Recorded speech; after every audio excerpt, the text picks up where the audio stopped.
Саламатсыздарбы, апалар? Эгерде апалар бала тарбиясында билим алып, балдарына жумшактык менен, мээрим менен мамиле кылып жаткан болсо, ал эми аталар өз көз карашында, өз түшүнүгүндө балдарды катуу кол менен тарбиялаш керек деген түшүнүк менен балдарга кыйкырып, орой мамиле кылып жатса, кандай кылабыз? Ошол тема боюнча сүйлөшөбүз бүгүнкү эфир аркылуу.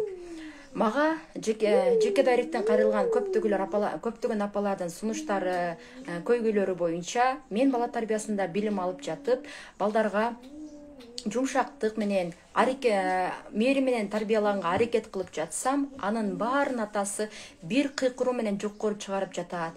Деги эле мындай аталарды өзгөртүүгө болобу? Бала тарбиясы жөнүндө кантип ага түшүнүк берем деген көйгөйлөр менен кайрылышат.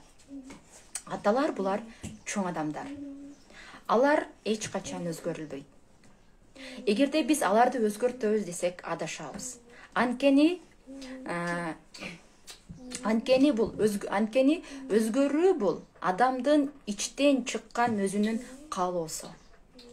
Качан гана ага сырттан жаңы маалыматтар келгенде адам өзү гана кабыл кылат, мен өзгөрүшүм керек деп. Демек, биз башкаларды өзгөртөм деп адашабыз. Эмне болгон күндө дагы, кандай болсо дагы, аталардын бала тарбиялоо боюнча өздөрүнүн ойлору, түшүнүктөрү, принциптери бар. Мисалы үчүн, алар катуу кол менен тарбиялап, чыныгы эркек кылып тарбиялаймын деген өзүнүн эрежелери болушу мүмкүн.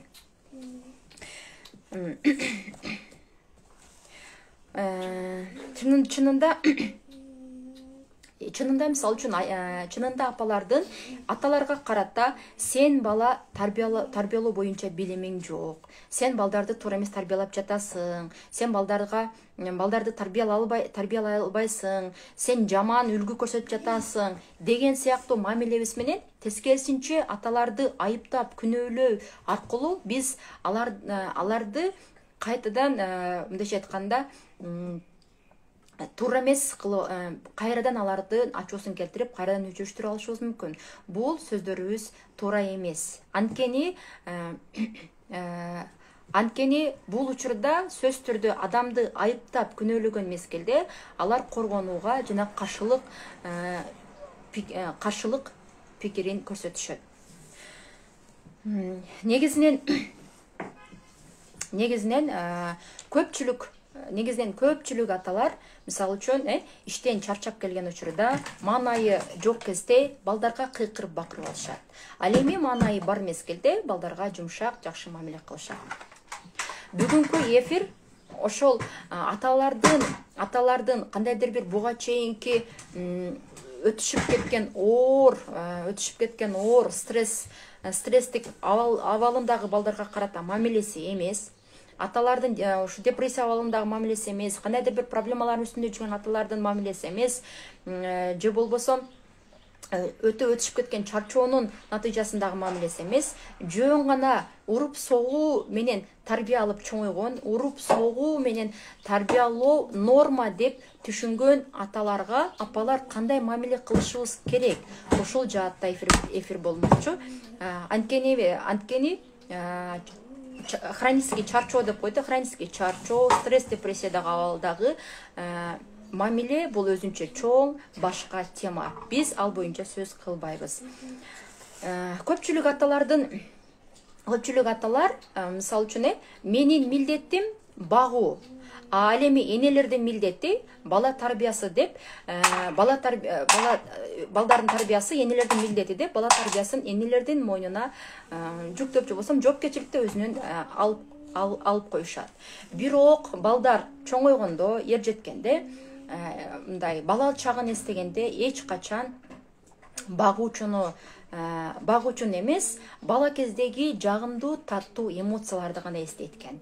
Эгерде бала атасы менен жагымдуу сонун мамилени өткөргөн болсо, эгерде бала атасынын бош убактысында балдар менен жыргап рахаттанган учурлары болгон болсо, аны чоңойгондон кийин эстеген бала сөзсүз түрдө чын жүрөктөн балага атага баш ийүү менен урмат кылууга, сыйлоого даяр болушат экен. Демек, мына ушуну эске алып койсо. Негизинен аталар булар чоң адам.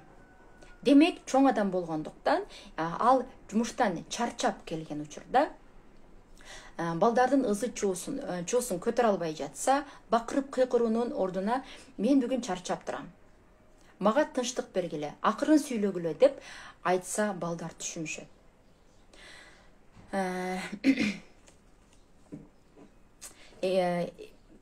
Мисалы үчүн, эгерде эгерде ата балдарынын жаман жоруктарына, мисалы үчүн жаман аракеттерине ачууланып жаткан болгон болсо, бир нерсени түшүнүшү керек.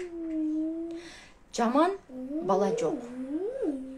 Жаман жоруктарды жасап жатабы? Демек, жаман тарбия алды. Жамандык көрдү. Мына ушун жаман бала жок, жаман тарбия алды, жамандык көрдү. Мына ошону эле түшүнүшүбүз керек экен.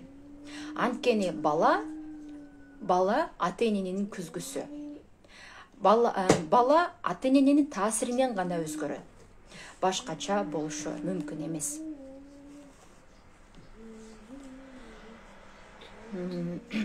Негизинен динибиз боюнча дагы, психология боюнча дагы аталар бош убактысын балдар менен чогуу биргеликте көңүл ачып, алар менен бирге оюн ойноп, китеп окуп, жолбосо жагымдуу маанайларды өткөрүшү керек экен. Чарчап келген учурда, жок эле дегенде, кичинекей балдар болсо, жонуна көтөрүп бир аз ойнотуп, ал эми чоңоюп калган өспүрүм балдары болгон болсо, күн сайын жок дегенде 5-10 мүнөт баласынын акыбалы менен сүйлөшүшү керек.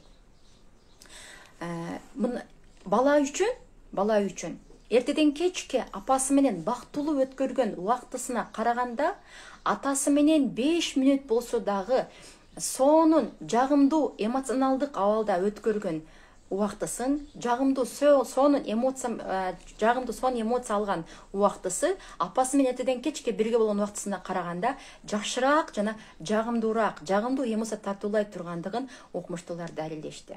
Демек, аталар өздөрүнүн жагымдуу мамилесин, бирге ойногон убактыларын балдарынан аябашы жакшы болот экен.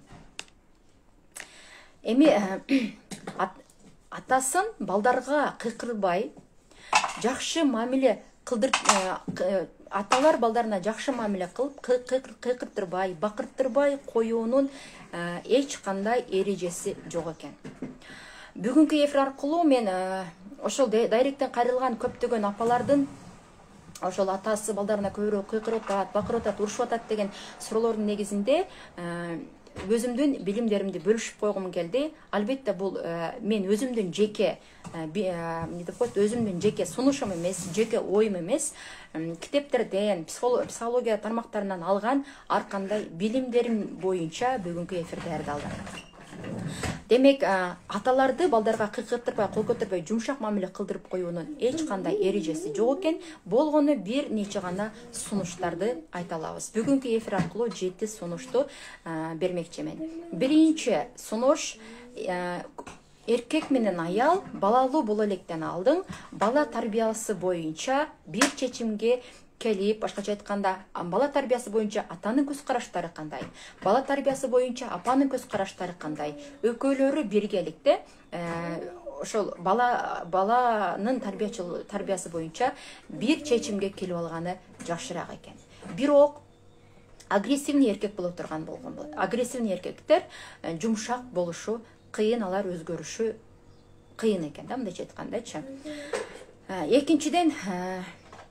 Экинчиден, аял жаңы бала төрөп келген күндөн баштап баланын мындай камкордук алуу, багуу жоопкерчилигин толук 100% өз моюндарына алып алып, атаны чекке, сыртка, экинчи планга таштап коюшат. Башкача айтканда, кармообо балага, тийбе, этият кыл, сен бирдемке кылып коесуң деп сыяктуу баланы коруп, баягы энелик инстинкт менен атадан коруп башташат да.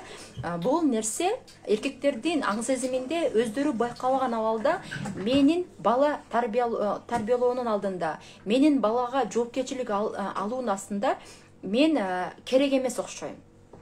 Эне гана жоопкерчиликтүү, эне гана милдети окшойт деген түшүнүкчө калыптанып калат экен.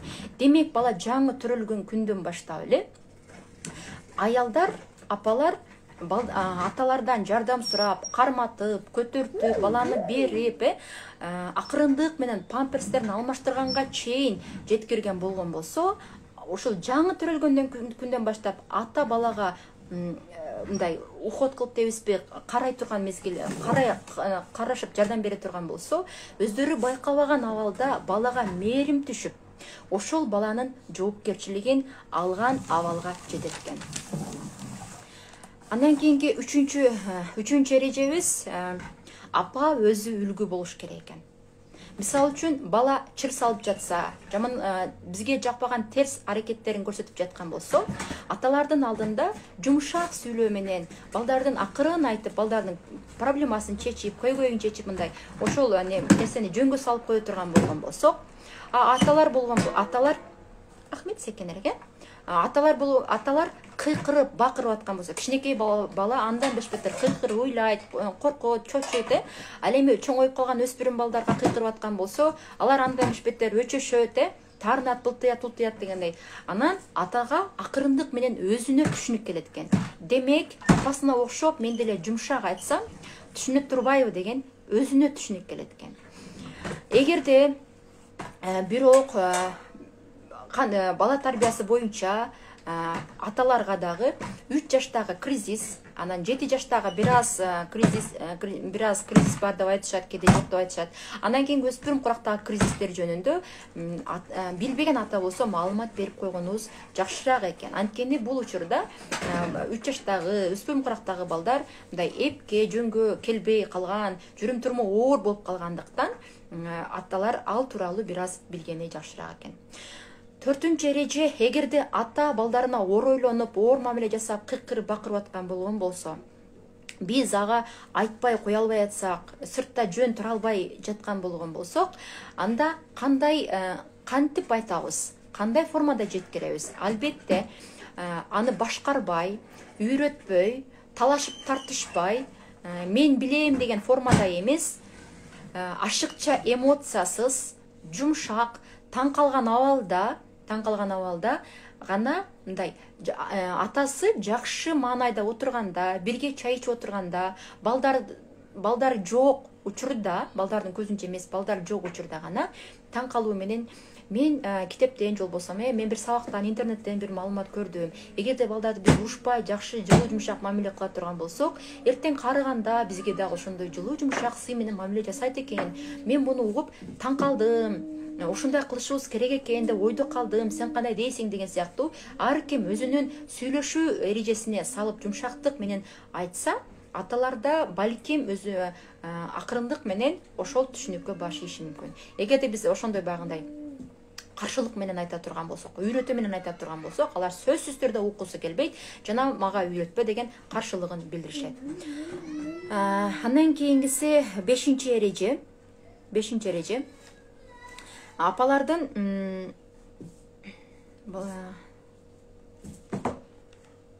эгерде аталар дагы балдарына катуу мамиле кылып аткан болсо, оор ойлонуп аткан болсо, атасы ушундай экен да, чоң адам өзгөрбөйт экен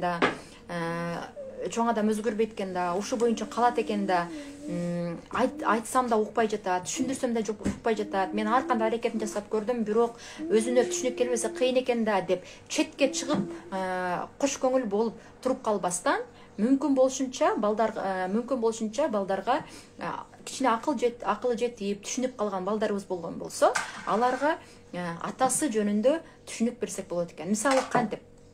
Атаңар силерди аябай жакшы көрөт. Силерди жакшы көрө тургандыгы жөнүндө мага көп айтат. Бирок атаңардын мүнөзү ушундай. себеби өзү да ушундай оор уруп мындай урушуу менен тарбияланып калыптыр да, ал башкача тарбиялаганды билбейт. Ушундай тарбия жакшы деп ойлойт. Бирок силер үчүн күнү түнү иштеп жүрөт, силер үчүн аракет кылып жүрөт. Атаңарды түшүнүп койгула. Атаңар үчүн мен кечирим сурайм.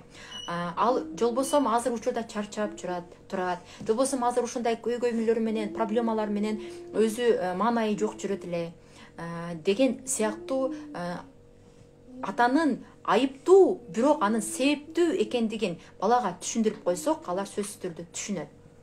Эгерде биз өспүрүм куракка жетип калган балдарга атаң урушса дагы сыйла, атаң урушса дагы ага баш ий, анга каяш айтпа, сен аны сыйлап турушка милдеттүүсүң, ал аны акысы бар сага кыйкырып бакырганга аталар ушундай болушу керек дей турган сыяктуу сөздөрдү айтканыбызда баланын сезимдерин, мисалы үчүн атасына какпа болгон, каршы болгон, таарынган сезимдерин басынткан абалда атаңды сыйла, ал урушканга акылуу деген сыяктуу сөздөрдү айта турган болсок, өспүрүм балдардын психикасына чоң травма берет болот экенбиз, чоң жаракат жаратып болот экенбиз да, анткени капа болушат экен бул балдарчы. Жөн гана атаңар үчүн кечирим сурайм, аны түшүнүп койгула, ал башкача боло албайт, ал өзү ушундай тарбия көргөн деп гана айтканыбызда балдарыбыз түшүнүп калат экен. Атабыз ушундай экен деп, атанын кандай болсо ошондойча кабыл алып, ал силерди жакшы көрөрүн мага көп айтат деген сөзүбүздүн өзү эле жетишерлик. 6-эреже албетте балдар жок учурда, ата менен жалгыз калган мезгилде, азыр сенин балдарга кыйкырып бакырган ачууң чынында эле балдарга айтылдыбы, же мага ачууланып атасыңбы? Же жумушуңга кандайдыр бир көйгөй болдубу? Же сыртта кимдир бирөөгө ачууланып аткан жоксуңбу деп сурасак болот экен. Бирок муну да спокойно жакшынакай эле айтабыз. Анан аталар сөзсүз түрдө жок, баланы карасаң өзү мындай деши мүмкүн. Ошондо дагы, ооба, сен чындап эле балага ачууң келдиби? Же балдар себеп болдубу, шылтоо болдубу деп экинчи жолу суроо беришибиз керек экен. Эгерде ошентип экинчи жолу суроо берген учурубузда, балким атага дагы чоң адам болгондуктан түшүнүп келиши мүмкүн. Чынында эле мен иштен ачууланып келдим эле, же кимдир бирөөгө ачууланып атат элем, аны балдардан чыгарып алган окшойм деген түшүнүк келип ооба деши мүмкүн. Бирок ооба дебесе дагы, сырттан баланы айыптап күнөөлөп каршылыгын билдире берсе дагы, ичинен акыйкаттай эле ачуусу башка жака келген. Ахмет, чүш балам, секинер. Аз калды жаным. Аз калды жаным. Чынында эле ачуусу башка жака келгенин, баласына туура эмес ачуусун чыгарып жаткандыгын түшүнөт. Акырындык менен ушул адатын ачуусун туура эмес адресатка дейбизби, башка жака ачууланып балдардан чыгарбаганга акырындык менен аталар дагы көнө баштайт экен. Акыркы 7-чи сунуш бул, эгерде мисалы үчүн ата балдарга кол көтөрүп аткан болсо, зулумдук мамиле кылып аткан болсо, каттуу ууруп аткан болгон болсо, баланын алдында атанын авторитетин кетирип албайын деп өзүбүз тилибизди тиштеп тура бергенибиз канчалык деңгээлде туура. Эгерде бала чынында баланын көздөрүнөн коркуп аткан, жапа чегип аткан, жардамга муктаж, чындап эле баягы жүрөгү оораткан абалда болсо, атасынан токмок жеп, бул учурда биздин жөн гана карап турганыбыз туура эмес экен. Бала үчүн жардамга барышыбыз жакшыраак экендигин айтышат.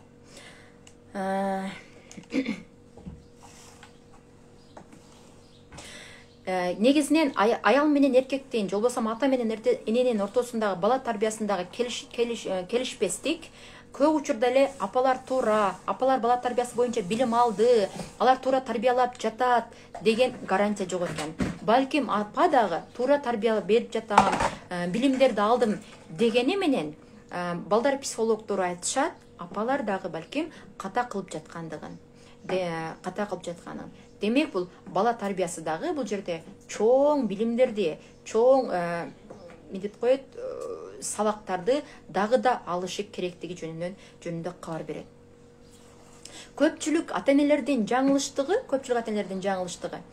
мен уруп согуп чоңойдум, мени да уруп согуп чоңойтушту, бирок мен жаман адам болгон жокмун деп айтышат. Бул жерден биз эмнени түшүнүшүбүз керек? Жаман адам, жакшы бала, жаман бала деген түшүнүк жок. Эч качан биз балдарды жаман бала, жакшы бала деп бөлгөнүбүз да туура эмес. Биз балдарды кандай болсо, ошондой кабыл алып, ошондой сүйүшүбүз керек экен. Анткени балдарды биз тандай албайбыз. Балдар биздин жараткандын, Кудайдын берген аманаты жана белеги. Бул жерде алардын жаман адам болбодум деген сөзү аркылуу дагы эле алар жаман адам, жакшы бала, жаман бала, жакшы бала деген түшүнүктөн арыла электигинен кабар берет. Андан кийингиси, эмне үчүн аталар балдарынын ызы чуусуна чыдашпайт? Эмне үчүн балдардын ызы чуусун көтөрө алышпайт деген суроо туулат да. Бул жерде психологдордун айтуусу боюнча, ата сыртта ар кандай ызы чууну угуп келет, ар кандай ызы чууну көтөрөт. Бирок келип эле үйдө эмне үчүн балдардын ызы чуусун көтөрө албайт? Бул жерде аталар өзү байкабаган абалда, өзү аң сезимдүү түрдө сезбеген абалда, кандайдыр бир деңгээлде мен балдарымды бактылуу кыла албай жатамынбы? Балдарымдын муктаждыктарын канааттандыра албай жатамынбы? Мен тарбияда ката кетип жатамынбы? Деген сыяктуу өзүнө ишенбеген, өзүн кабыл ала албаган, мындайча айтканда өзүн кабыл албаган ички коркууларынын натыйжасында балдарына ызылдап агылачы, тынчыраак болгулачы деп кыйкырып бакырып жибериши мүмкүн экен. Кичинеси эле калды. Кыйкырып бакырып жибериши мүмкүн экен. Дагы бир себеп болушу мүмкүн аталар балдарына кыйкырып бакыруу мамилесинин бир себеби, дагы эле аталар өздөрү байкабаган абалда, өздөрү моюндарына алышпайт, ички жан дүйнөсүндө өздөрү сезбеген абалда, менин ичимде, менин мээмде толтура жан дүйнөмдө көйгөйлөрүм, проблемаларым жатса, сен дагы мага ашыкча көйгөй болуп, проблема боло бергечи, мен ашыкча проблеманы көтөрө албаймын деген сыяктуу ички эгосунун өзүн коргогон каршылыгы болушу мүмкүн экендигин айтышат. Эгерде бала атасы каттуу орой боло турган болсо, Ахмет сүйлөбөй тур, азыр ушуп коем, азыр сүйлөбөй тур. Аз эле калды деп айттым, болду. Кичине эле калды. Эгерде аталар балдарына орой, каттуу мамиле кыла бере турган болсо, апалары жумшак боло бере турган болгон болсо, балдар бул учурда алардын психикасына жаракат алып келип, бул тарбиянын туура эмес формасы экендигин билдирет.